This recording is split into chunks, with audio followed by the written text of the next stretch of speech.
Abertura, fundo azul. Linha branca horizontal se divide em duas e forma um quadrado que logo se desfaz. Círculo se divide horizontalmente em outros coloridos e se desfazem. No centro, repórter Justiça. Gema de ovo cai em bacia com farinha de trigo. Mãos misturam os ingredientes até que ele se torna uma massa branca. Esteira levam várias massas até um forno. Pão quentinho, assim quem não gosta, né? Você mistura alguns ingredientes, coloca a massa no forno e em poucos minutos a mágica acontece. Quer dizer, mágica não, isso é química. Massas de pão crescem no forno. Se você imaginar ao seu redor, né, Biracir Lima, conselheiro do Conselho Federal de Química. O batom que você está usando, né, o material que foi utilizado para a lâmpada em cima, alguns desinfetantes são utilizados para o processo de limpeza do ar-condicionado dessa própria sala que você está, tem química. Oi, tudo bem? Se você está assistindo ao Repórter Justiça pela televisão, ou pela tela do celular, ou pelo computador, é por causa dessa ciência milenar que está presente em tudo que vemos, Repórter Leonardo Ferreira, Brasília DF. E sentimos. Falar como a química começou é bem complicado, Antônio porque Florencio, a professor de vida química, está associada a um conjunto de reações químicas que ocorrem de maneira harmonizada. Não existiria vida sem reações químicas. Agora, pensando na química como uma ferramenta, também é complicado, porque talvez o ser humano começou a utilizar a química para se beneficiar quando ele começou a fazer as primeiras fogueiras. Então, o uso do fogo é um exemplo do domínio de uma reação química. Não tem como nós determinarmos essa data. Muitas vezes a química é associada como algo que contamina o meio ambiente e afeta a nossa saúde. Você já deve ter ouvido alguém dizer que um alimento faz mal porque tem muita química, ou que um produto de limpeza é ruim, pelo mesmo motivo.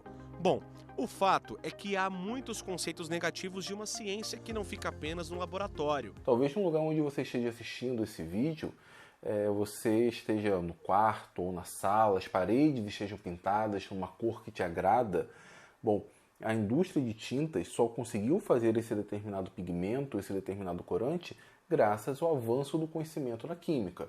Ou quando você abre a geladeira, por exemplo, e pega ali talvez uma lasanha congelada, só foi possível ter ali um determinado alimento conservado durante alguns dias graças à indústria de conservantes. Absolutamente tudo ao nosso redor e no nosso corpo funciona por causa da química. O ar que respiramos, por exemplo, é composto por substâncias gasosas como o nitrogênio e o oxigênio.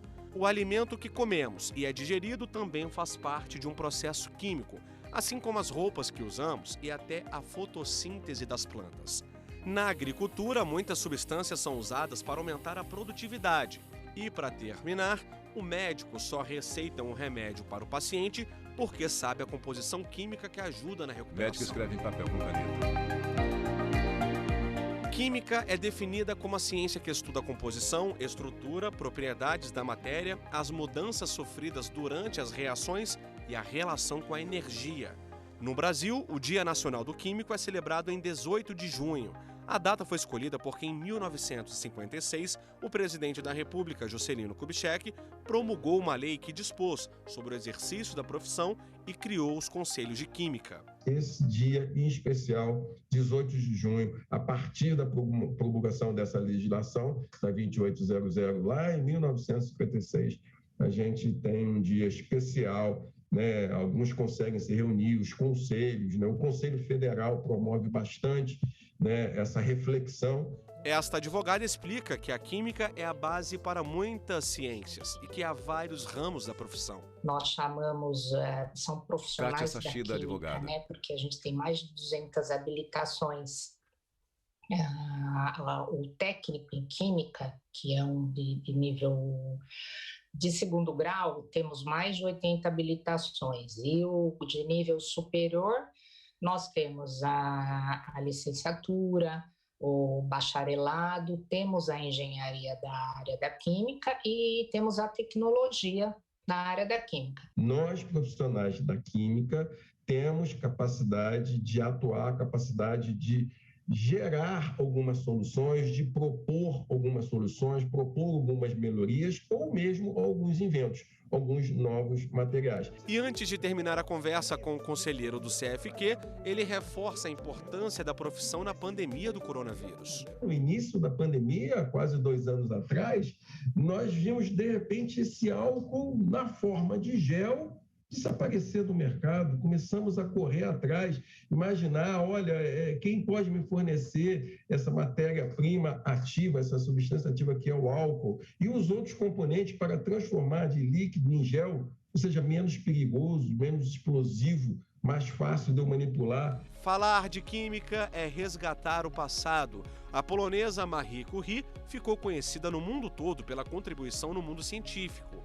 Ela descobriu 2 novos elementos químicos em 1910. A história dela serviu de inspiração para a baiana Fernanda Cerqueira, de 22 anos. Ela ficou em primeiro lugar na seletiva nacional e vai representar o Brasil nas Olimpíadas do Conhecimento, na China, em outubro. A competição é incrível, ela reúne participantes de Cerqueira, diversos estados do Brasil. E isso traz um benefício para a área de química, essa divulgação do conhecimento, esse compartilhamento, essa troca entre os estados. É isso aí, Fernando. O Repórter Justiça deseja boa sorte. Da Bahia para o Gama, no Distrito Federal. Viemos acompanhar uma aula de Química na turma do 1º ano do ensino médio, sob o comando da professora Larissa. Mas antes da gente mostrar o que eles vão aprontar hoje, já vou adiantar que essa galera aqui gosta de adrenalina. De ver fogo, ver fumaça, Joab Brandão, explosão, estudante. reação química, mudar de cor, um monte de coisa. Hoje o experimento é com lamparina, fogo, moeda, pó de zinco e hidróxido de sódio. É um experimento que Larissa a Marques, gente professora de consegue Química. produzir com material de baixo custo uma liga metálica e muito utilizada no dia a dia, e eles conseguem visualizar na prática como que a gente faz essa transformação. A gente transforma uma moeda de cobre em uma moeda com a película de latão. A sala de aula é no laboratório. No fim do dia, os alunos escrevem um relatório sobre a metodologia usada na reação química. No momento que está acontecendo, ver as Isabelle reações Isídio, estudante. é bom, a gente aprende muito. E a gente aprende muito também depois na hora de fazer o relatório, que a gente para analisar toda a situação, como realmente aconteceu. E é muito legal, eu gosto muito da matéria de Química. Esse projeto com os alunos do 1º ano faz parte da disciplina do novo ensino médio, eletiva, onde eles têm a oportunidade de escolher as disciplinas que eles vão fazer, que eles vão se inscrever. Então, aqui na escola, uma delas é de Química. E aí, essa eletiva de Química em Ação é uma disciplina, então, onde eles vão fazer atividades práticas, demonstrativas, investigativas, assistir vídeos, documentários. Estudante assim de outra mistura solução química. A gente sempre aprende uma coisa nova, até porque foi a Janine primeira Rodrigues, vez que nós estudante. pegou Química, que no 9º ano não tinha. Aí, cada aula é algo diferente. No próximo bloco, a repórter Renata Teodoro mostra um pouco mais como a química está presente no nosso dia a dia. Voltamos já. Vinheta de transição, no Centro Repórter Justiça. Vinheta de transição, no Centro Repórter Justiça. Acoplado a um trator, máquina irriga líquido em solo. 2 homens mascarados borrifam solução em horta. O uso indiscriminado de agrotóxicos pode causar danos irreversíveis à natureza e à saúde humana. Homem mascarado toca hortaliça. Na química, dos 118 elementos da tabela periódica, pelo menos 8 podem estar presentes nessas formulações tóxicas. Por isso, essa cientista da Universidade Federal do Paraná desenvolve pesquisas de neutralização, ou seja, destruição desses compostos. Pensando na questão dos agrotóxicos, a gente tenta criar Elisa Hort, formas de cientista. monitoramento, de a gente saber que ou um alimento, ou a água, ou uma plantação está contaminada, para que a gente possa rapidamente agir, né, e fiscalizar aquele processo para garantir que as quantidades adequadas do agrotóxico sejam utilizadas. Nós temos o uso amplo de agroquímicos e a gente sabe que temos que muitas das irregularidades envolvem o uso inadequado ou substâncias proibidas. Então a gente tem que conseguir monitorar isso e alertar quando isso acontece. Prevenir e controlar riscos de produtos químicos tem sido a principal vertente do trabalho realizado aqui, que também se estende às armas químicas. Nós temos várias situações de ataques, né, e atentados utilizando armas químicas que são extremamente tóxicas, né? Algumas em segundos ou minutos a pessoa pode morrer e tem medidas, né, de tratamento que tem que ser extremamente rápidas. Então a gente tem que conseguir ter um processo de alertar daquele ataque e saber exatamente o que aconteceu, para então poder tomar as devidas providências. No dia a dia, podemos tomar alguns cuidados para que a química não seja prejudicial à nossa saúde. E um hábito bem comum que a gente tem é o de esquentar no micro-ondas vasilhas de plástico, como essa aqui, sem nenhuma informação de que o material é indicado para altas temperaturas. Acontece que o aquecimento aumenta a possibilidade de transferência do material para a comida ou líquido que estiver aqui dentro. Eu tenho também, na minha rede Biracir Lima, conselheiro do Conselho Federal de Química. A gente chama de plastificantes, que são algumas outras substâncias químicas um pouco menores. Para quê? Para dar certa maleabilidade a esse polímero, que eu vou chamar agora de plástico. Então, com esse processo de aquecimento, dependendo do que for esse componente que está ali, que eu citei agora como próprio plastificante, eu posso ter alguma transferência agora para o líquido. Produtos de limpeza em cima da mesa. Em casa, Marina não fazia ideia do perigo que é misturar produtos de limpeza. Ainda mais com crianças por perto, o cuidado deve ser redobrado. Por isso, a gente trouxe um químico para explicar melhor essa história.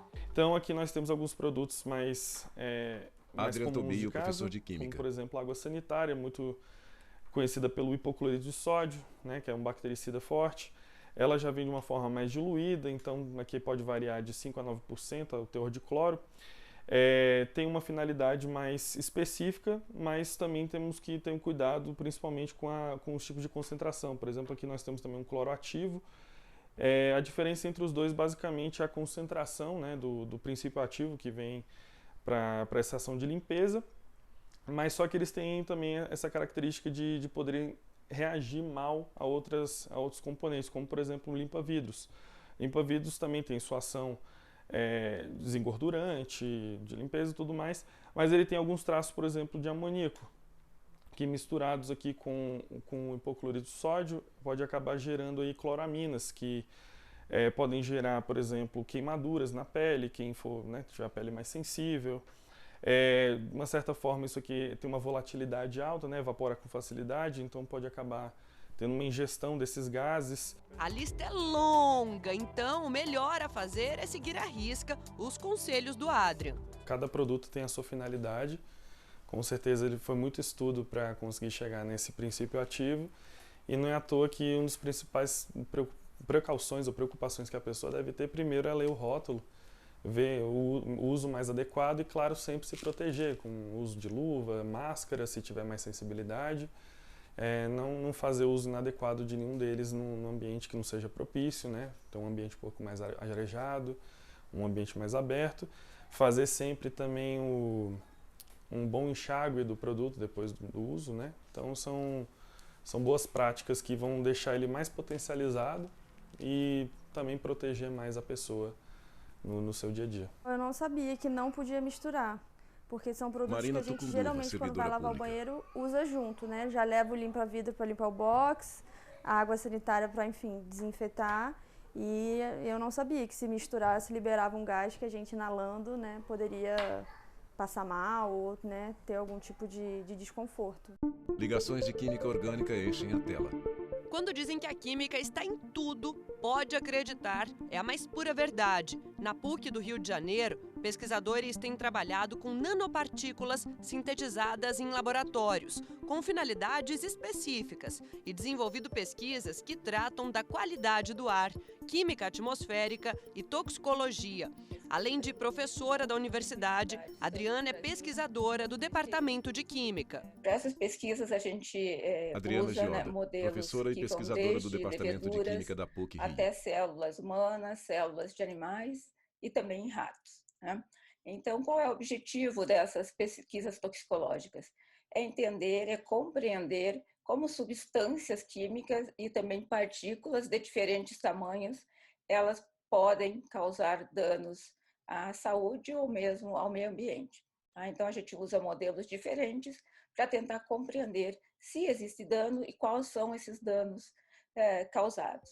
Recentemente, os pesquisadores começaram a investigar os efeitos toxicológicos dos líquidos usados nos cigarros eletrônicos. Um avanço para a área, já que existem poucas pesquisas sobre o assunto. Esses cigarros eletrônicos, eles são proibidos no Brasil, né? Foram proibidos pela Anvisa em 2009, mas eles estão sendo comercializados de forma irregular no país. Então, a gente está buscando essas informações, tentando entender como esses líquidos eles podem causar algum tipo, se podem, né, causar algum tipo de dano à saúde. Então, nosso laboratório é o único laboratório no Brasil que tem autorização da Anvisa para fazer a importação desses líquidos e desenvolver a pesquisa. Homem fuma cigarro eletrônico. E assim a gente encerra esse bloco, mas não saia daí porque já eu volto para mostrar a rotina de um perito criminal. Quer saber o que isso tem a ver com química? A gente volta rapidinho. Vinheta de transição no Centro Repórter Justiça. Vinheta de transição no Centro Repórter Justiça. Homem se levanta da cama, faz exercício físico com os pés. Em laboratório, ele toca equipamento com as mãos sangrando. Policiais o encontram morto. E eu entendo de química. Um jovem o observa. Ele pega frascos do laboratório. Na série americana Breaking Bad, a química está presente Netflix. em praticamente todos os episódios. A história retrata a vida do químico Walter White, um homem brilhante e também frustrado com a vida que tem de professor do ensino médio. Quando descobre um câncer terminal, sem nada a perder, resolve produzir metanfetamina. Sentado na sala, o jovem pega a arma do chão. Em poucas palavras, White se transformou num traficante. Walter olha para os maços de dinheiro. E é nesse laboratório de química forense da Polícia Federal que novas drogas que chegam no mercado ilícito são investigadas. Para isso, os peritos criminais federais, profissionais formados em química e farmácia, são capacitados de tempos em tempos para identificar essas substâncias. Um exemplo muito bom disso são as novas substâncias psicoativas, que surgiram no mundo nos últimos anos. Perito criminal federal. Eram substâncias novas para todos os laboratórios de química forense.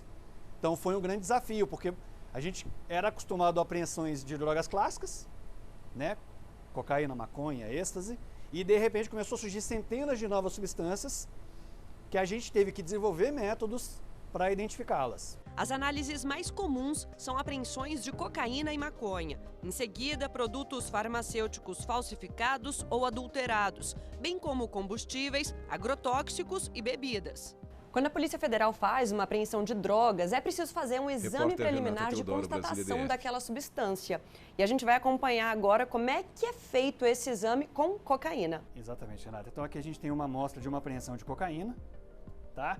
A gente vai utilizar um equipamento de Raman portátil, né? É um equipamento para justamente fazer esse exame em campo, né? Então o policial, o perito vai estar em campo no momento da apreensão e pode realizar essa análise para verificar se existe a possibilidade de presença de alguma droga. E aí a gente pode observar, como você está vendo aqui, que ele identificou cocaína, certo? Então o policial, a partir desse resultado, emite um laudo preliminar que vai permitir a lavratura do flagrante, e aí ele vai encaminhar essas amostras para exame definitivo no laboratório. Logo após o exame preliminar, as substâncias são trazidas para esse equipamento chamado de cromatógrafo gasoso acoplado com espectrômetro de massas, para que seja feito o exame definitivo. Na medida que a gente vai pegando novos desafios, como novas substâncias psicoativas, a gente tem que desenvolver metodologias para essas análises. Então é importante a parceria com as universidades, como a Universidade de Brasília, por exemplo, que é um parceiro forte da gente.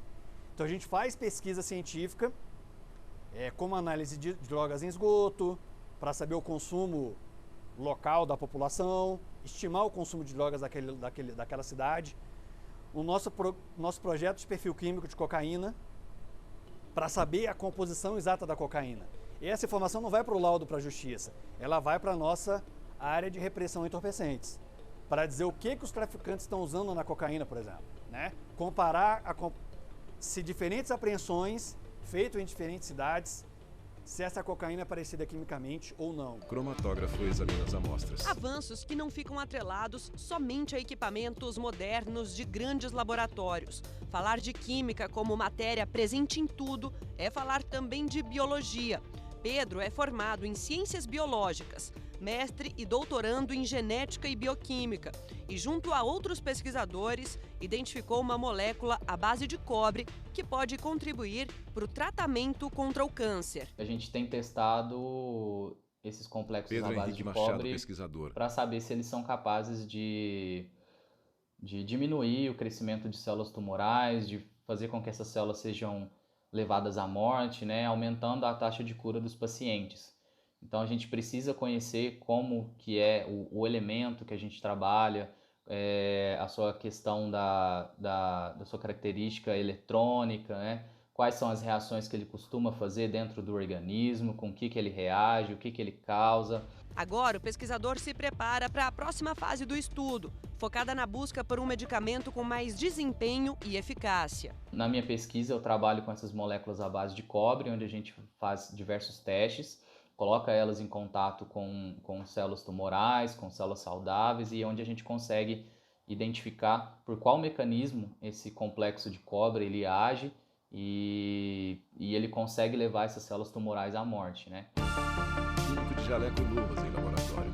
Químico, professor e pesquisador com mestrado e pós-doutorado na área. Mas o melhor jeito que encontrei para definir o trabalho que o Alex realiza é a paixão dele por química desde que era estudante. E não é exagero, olha só. Antes de me tornar docente e pesquisador Alex aqui na Universidade de Brasília, eu fui professor do ensino médio em diversas escolas da cidade. A química me deu tudo que eu tenho. A química me transformou no que eu sou. Então, eu não posso deixar de dizer, a minha vida é pura química. Hoje desenvolve pesquisas na área de química experimental, como os fluidos magnéticos, um tipo de nanotecnologia. Esses materiais são considerados materiais inteligentes e têm sido aplicados em diversos ramos da nossa sociedade, atualmente, mais especificamente, para aplicações biomédicas e geração sustentável de energia. Outro estudo desenvolvido pelo professor é a utilização de nanopartículas magnéticas como adsorventes para a remoção de poluentes da água. As nossas nanopartículas, produzidas aqui no nosso laboratório, têm a capacidade de se ligar, têm afinidade para se ligarem a determinados tipos de poluentes e, por serem magnéticas, podem ser separadas do meio carregando os poluentes por aplicação de um campo magnético externo, seja um eletroímã ou um ímã comum. Isso faz com que a poluição da água reduza. Rio poluído por plásticos. A contaminação ambiental é tida como emergência química para pesquisadores da área e não faltam pesquisas focadas em soluções para sanar esse problema. O Pen Sensor é uma caneta esferográfica capaz de detectar poluentes eliminados na água e está sendo desenvolvido por pesquisadores da Universidade de São Paulo, em São Carlos. Paulo explica que se trata de um dispositivo inédito. O sensor em formato de caneta pode Paulo Augusto Pereira, poluentes pesquisador, que são descartados de maneira inadequada no meio ambiente, como os remédios, por exemplo, analgésicos, anti-inflamatórios, antibióticos, antidepressivos e hormônios. Ele pode ser usado por empresas de saneamento, agências de controle ambiental ou laboratórios de análises químicas. Pen sensor encaixado em suporte. Pedro preenche tubo com amostra. Pó branco coletado em tubo de plástico. Químicos borrifam líquido em horta. E assim a gente termina o Repórter Justiça desta semana. Já segue nosso perfil no Instagram, é o TV Justiça Oficial. No YouTube, o canal é o mesmo. Se quiser entrar em contato com nossa produção, o e-mail é o reporterjustiça@stf.jus.br. Até a próxima! Créditos finais. Produção Marcela Luiza e Thalita Oliveira. Reportagem Leonardo Ferreira e Renato Teodoro. Edição de texto Leonardo Ferreira. Cabelo e maquiagem Eliana Banda. Cinegrafia Jeff Martins, Lázaro Filho e Luiz Guilherme. Assistência técnica Kleber Leite e Paulo Paz. Edição de pós-produção Thiago Lopes. Bibliografismo Lucas Matias. Núcleo de programação Rosa Wazi. Núcleo técnico Fábio Guedes. Núcleo de produção de programas Flávia Soledade. Supervisão, Coordenadoria de Gestão da TV e Rádio Justiça, Secretaria de Comunicação Social, STF. Realização TV Justiça, 20 anos.